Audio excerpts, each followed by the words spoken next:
boys and girls, athletes. You probably read in the paper about the SNOC accepting 100% of our nomination. That's very good news. And it's always good to start a dialogue session with good news.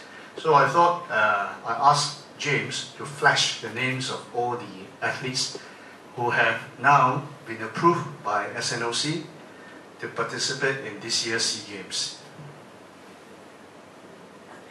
You have Alfie, Sean, Edwin for pole vault, Zaki for 400, Leichi for short put, probably discussed as well, Mok for 5,000 and marathon, Kuirong for short put, James, discus, Timothy for 400, Shen Yao for pole vault, Rachel, pole vault. We got a 4x4 team, men. We got Dipna for the 100 hurdles, Scott for the short put, Gary for the 100, 4x4 women, 4x4 men, Chin Hui for the 400, Amil for the 100, Renuka for the 10,000, Stefan even for the triple jump, and Dipna 200 additional, Kenneth, Melvin for the 400 hurdles. Now there's only one which James is trying to clarify. Can you move up to the pool water? What's his name? Shen Yao. Shen Yao, though he has qualified for with his 4.62 under the IAF for the World Championship, anyone below the age of 16 and below are not supposed to participate. So Shen Yao is only 15. It's a good problem to have, but we still got to make sure that under the IAF he can participate. So I think that James has already circulated to Sea Federation to emphasize that he's only 15 years old, whether he's eligible to participate. We will hear from him. So the coach, David, is not here, right? So the coach must be mindful that there could be a possibility because of his age. He may not be allowed to participate in SEA Games.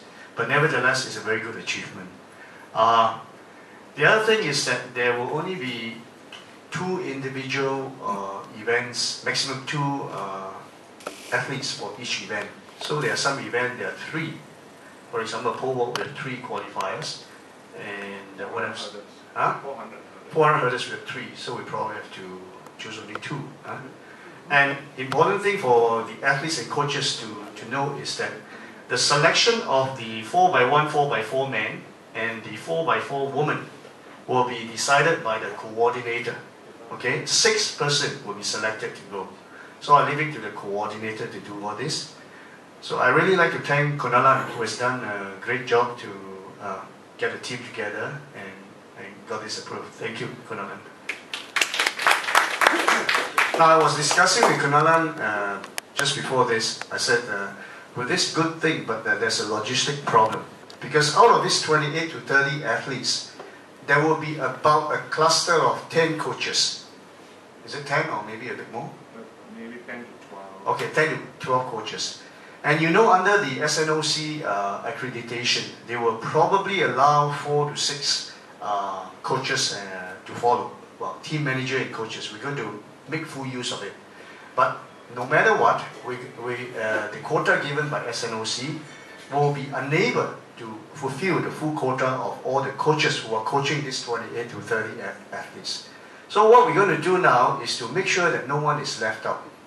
So we have discussed this, and we have decided that all those coaches who are involved in getting these athletes to the SEA Games, qualifying for SEA Games, will go either as SNOC accreditation, or we will work with Jakarta or with Indonesia to get an accreditation for them, get accommodation for them, so that they can try to accommodate, to follow the athletes and give the athletes extra moral support.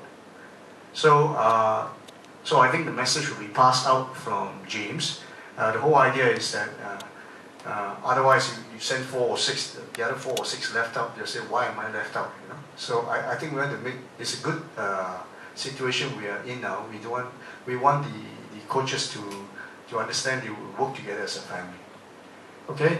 Now I'm quite surprised that today there's so little people here, because the topic that we're going to listen to on anti-doping, which is very relevant, and the one by Victor on athlete management.